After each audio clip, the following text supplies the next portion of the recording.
الحمد لله نحمده ونستعينه ونستغفره ونؤمن به ونتوكل عليه ونعوذ بالله من شرور أنفسنا ومن سيئات أعمالنا من يهده الله فلا مضل له ومن يضلله فلا هادي له ونشهد أن لا إله إلا الله وحده لا شريك له ونشهد أن محمدا عبده ورسوله قال الله تعالى في كلامه المجيد والفرقانه الحميد أما بعد فأعوذ بالله من الشيطان الرجيم بسم الله الرحمن الرحيم قل إن كنتم تحبون الله فاتبعوني يحببكم الله ويغفر لكم ذنوبكم والله غفور رحيم.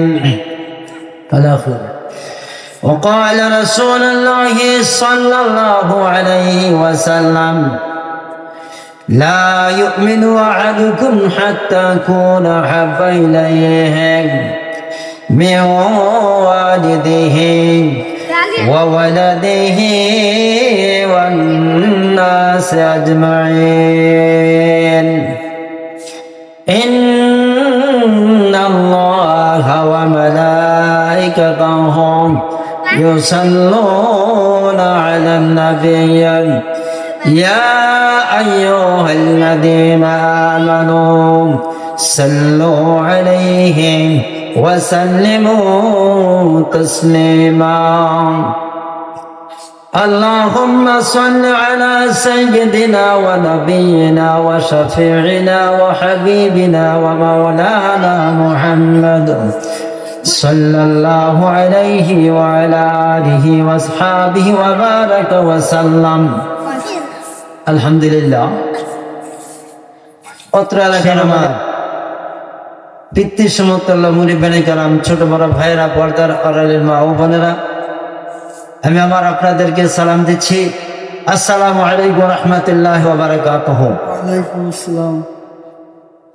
যে আল্লাহ তাআলা আমাদেরকে দুনিয়া বিভিন্ন ঝামেলা থেকে মুক্ত করে, যে আল্লাহ তাআলা আমাকে আপনাকে আদর করে, দয়া করে, মায়া করে কিছু কথা বলা ও শোনার জন্য যে আল্লাহ তাআলা তৌফিক দিলেন, সুযোগ দিলেন, সে আল্লাহ তাআলার দরবারে আমরা সবাই বলি আলহামদুলিল্লাহ।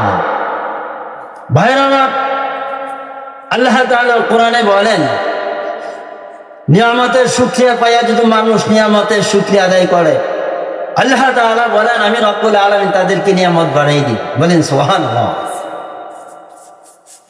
ভাইরা, এই যে জান্নাতের বাগানে আসতে পারছি, বসতে পারছি, এটা নিয়ামত মনে করতে হবে না।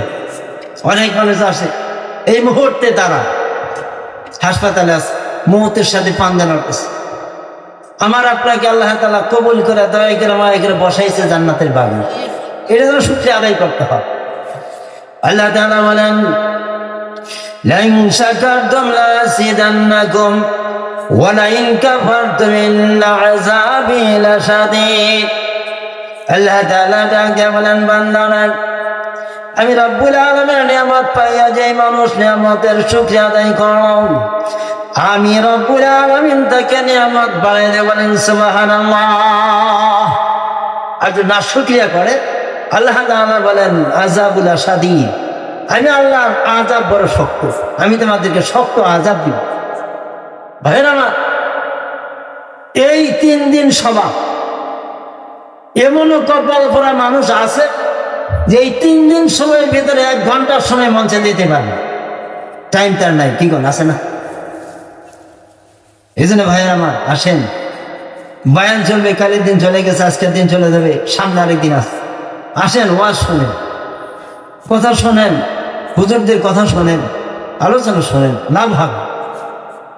বলতেছিলাম যে শুকরিয়া আদায় করতে হবে। আল্লাহ যেন কোরআনে বলেন, ওয়াইন তাউদ্দু নি'মাতাল্লাহি লা তুহসুহা।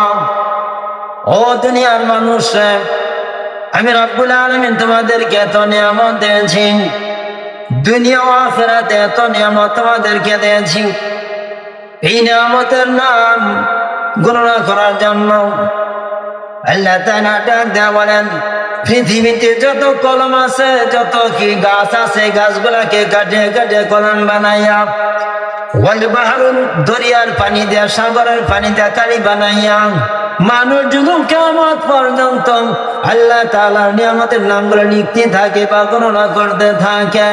আল্লাহ তাআলা ডাক দেয়া বলেন, লা তুহসুহা।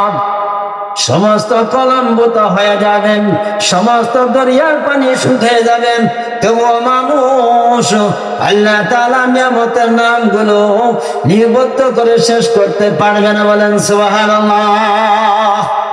এত নিয়ামত আমাদেরকে দিয়েছে, এই শুকরিয়া আদায় করতে হবে।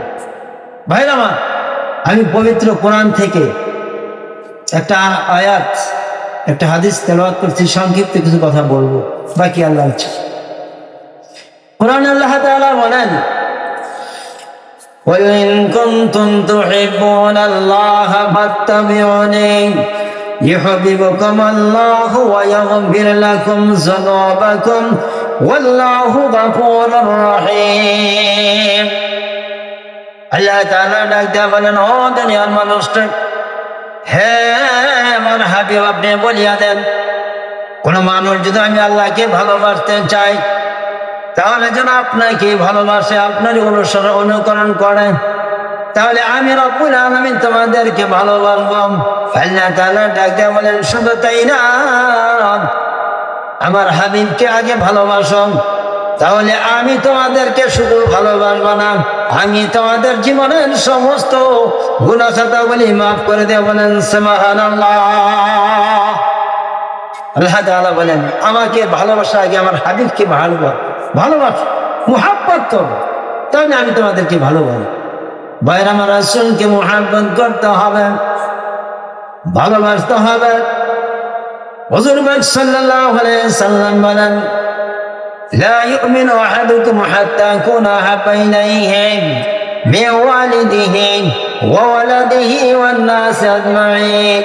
রাসূল পাক সাল্লাল্লাহু আলাইহি সাল্লাম বলেন, তোমরা ততক্ষণ পর্যন্ত মুমিন হতে পারবে না যতক্ষণ পর্যন্ত আমি রাসূলকে, তোমার পিতামাতা, তোমার ছেলে সন্তান, পৃথিবীর সমস্ত মানুষ থেকে যতক্ষণ পর্যন্ত আমি রাসূলকে বেশি ভালোবাসবা, মুহাব্বত না করবা, ততক্ষণ পর্যন্ত তোমরা মুমিন হতে পারবে না, মুমিন হতে পারবে না। অন্য জায়গায় রাসূল বলেন, পৃথিবীতে যা কিছু আছে, টাকা পয়সা ধন দৌলত যা কিছু আছে, সবচেয়ে বেশি আমি রাসূলকে মুহাব্বত করতে হবে, ভালোবাসতে হবে। রাসূলকে মুহাব্বত করতে, তার অনুকরণ করতে হবে। ভাই আমার, হযরত ওমর রাদিয়াল্লাহু তাআলা ডাক দেয়া বলে, ইয়া রাসূলুল্লাহ, ইয়া হাবিবাল্লাহ, আমি তো আপনাকে মুহাব্বত করি, ভালোবাসি। রাসূল ডাক দেয়া বলে, ওমর ডাক, তুমি কি আমাকে তোমার জীবনের চেয়ে বেশি ভালোবাসো? ডাক দেয়া বলে, না না, আমি তো আমার জীবনের চেয়ে তো আপনাকে বেশি ভালোবাসি না। রাসূল বলেন, ওমর ডাক, তাহলে কিন্তু ভালোবাসা হয় নাই। কইতেন ভালোবাসা পাই না। হযরত ওমর রাদিয়াল্লাহু তাআলা আনহু, বন্ধুরা আমার, একটু দম নিলে, একটু কিছুক্ষণ পরে, কয়েক মিনিট পরে হযরত ওমর রাদিয়াল্লাহু তাআলা ডাক দেয়া বলে, ইয়া রাসূলুল্লাহ, ইয়া হাবিবাল্লাহ, আমি আপনাকে আমার জীবনের চেয়েও বেশি ভালোবাসি। বলেন সুবহানাল্লাহ। ওমর রাদিয়াল্লাহু বলেন, আমার জীবনের চেয়ে বেশি রাসূলকে আপনার আমার জীবনের চেয়ে বেশি ভালোবাসতে হবে। ভাই আমার, বলতেছিলাম কি,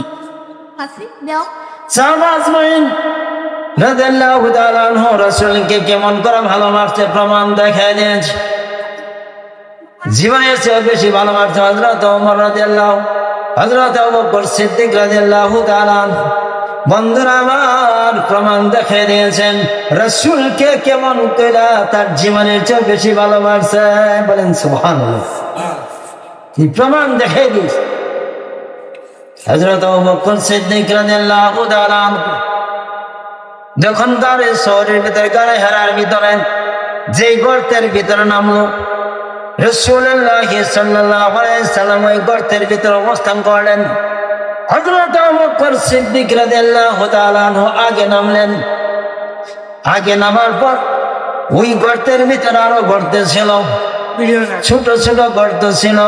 কিতাবে লেখেন, কেউ কেউ বলেছেন যে মাথার পাগুড়ির টুকরা কইরা করে ওই ছোট ছোট গর্ত গুলা বন্ধ করছে। আর কেউ কেউ বলেন যে না, চাদরের দ্বারা, চাদর টুকরা কইরা কইরা ওই ছোট ছোট গর্ত গুলা বন্ধ করা হয়েছে। কিন্তু একটা গর্ত তার কি বন্ধ করতে পারে নাই। হযরতে আবু বকর সিদ্দিক রাদিয়াল্লাহু তাআলা আনহু পায়ের গোড়ালি দিয়া এরকম চাপ দিয়ে বন্ধ করে রাখছে। বন্ধুরা আমার, বলতেছিলাম ওই গর্তের ভিতরে একটা সাপ ছিল। 2 থেকে 2,500 বছর যাবত ওই সাপটা আল্লাহ নবীকে দেখার জন্য অপেক্ষা করতেছে। এই সাপে জানে একদিনের জন্য হলেও এই গর্তের ভিতরে কি নবী আসবে, একদিন না একদিন আসবেই। এই জন্য ওই সাপ গর্তের ভিতরে অপেক্ষা করতেছিল। বন্ধুরা আমার, যখন হযরত আবু বকর সিদ্দিক রাদিয়াল্লাহু তাআলা ওই গর্ত বন্ধ করে দিয়েছে, তখন ওই সাপের জবান খুলে গেল। ওই সাপের ডাক দেয়া বলে, রব্বুল আলামিন, আই পরওয়ারদিগার আল্লাহ, যেই নবীকে দেখার জন্য এই 2 থেকে 2,500 বছর যাবত এই গর্তের ভিতরে অবস্থান করতেছে, আবু বকর সিদ্দিক তো রাস্তা বন্ধ করে দিয়েছে, সাপের জবান খুলে গেল। বন্ধুরা আমার, এই সাপে তখন কি করলো? আবু বকর সিদ্দিক রাদিয়াল্লাহু তাআলা আনহুর পায়ের ভিতরে ধ্বংস করলো। বন্ধুরা, আবু বকর সিদ্দিক রাদিয়াল্লাহু তাআলা আনহু পাও সরায় না। এবার দ্বিতীয়বার আবার পাও এরকম টাকার এবার কি ধ্বংস করলো, আরেকটা ঠোকর দিল, পাও সরায় না। এবার তৃতীয়বার আরেকটা ঠোকর যখন দেয়, বন্ধুরা আবার হযরত আবু বকর সিদ্দিক রাদিয়াল্লাহু তাআলা আনহু প্রতিজ্ঞা নিচ্ছে যে আমার জীবন যেতে পারে, কিন্তু সাপ আইসা আমার নবীকে ধ্বংস করবে তা হবে না। আমার জীবন আমি দিয়ে দেবো, পাও কিন্তু সরাবো না। তো জীবন যেতে পারে, প্রতিজ্ঞা করতেছে, জীবন দেওয়ার বাজি রাখছে, কিন্তু পাও সরাবো না। বন্ধুরা আমার, সাপে এরকম ভাবে 3টা কামড় দেওয়ার পরে হযরত আবু বকর সিদ্দিক রাদিয়াল্লাহু তাআলা বন্ধুরা আমার শরীরটা বিষে জর্জরিত হয়ে গেল। বন্ধুরা আমার, রাসূলুল্লাহ সাল্লাল্লাহু আলাইহি ওয়াসাল্লাম আবু বকর এরকম রানের ভিতরে শুয়ে আছে। আবু বকর সিদ্দিক রাদিয়াল্লাহু তাআলা কাঁদার পরে যখন চোখ দিয়ে পানি পড়ে, রাসূলুল্লাহ সাল্লাল্লাহু আলাইহি ওয়াসাল্লামের চেহারা মোবারক যখন পানি পড়ে, তখন বন্ধুরা আমার রাসূলের ঘুম ভেঙে যায়। রাসূল ডাকতে বলে, আবু বকর, কেন তুমি কাঁদো? তোমার কি বাড়ির কথা স্মরণ হয়েছে? তোমার কি পিতা মাতার কথা স্মরণ হয়েছে? তুমি কেন কাঁদো? হযরত আবু বকর সিদ্দিক রাদিয়াল্লাহু তাআলা ডাকতে বলে, ইয়া রাসূলুল্লাহ, ইয়া হাবিবাল্লাহ, আমার তো বাড়ির কথা স্মরণ হয় নাই, ছেলে মেয়েদের কথা স্মরণ হয় নাই, কিসের জন্য পায়ের ভিতরে কামড় দিয়েছে? কামড় দিয়েছে, আমার শরীরটা বিষে জর্জরিত হয়ে গেছে। বন্ধুরা আমার, যেই জায়গায় কামড় দিয়েছিল রাসূলুল্লাহ সাল্লাল্লাহু আলাইহি ওয়াসাল্লাম ওই জায়গায় থুতু লাগায়া দেয়, সঙ্গে সঙ্গে তার সাপের বিষ ভালো হয়ে যায়। বলেন সুবহানাল্লাহ। এই জায়গায় প্রতিজ্ঞা নিয়েছিল যে আমার জীবন যেতে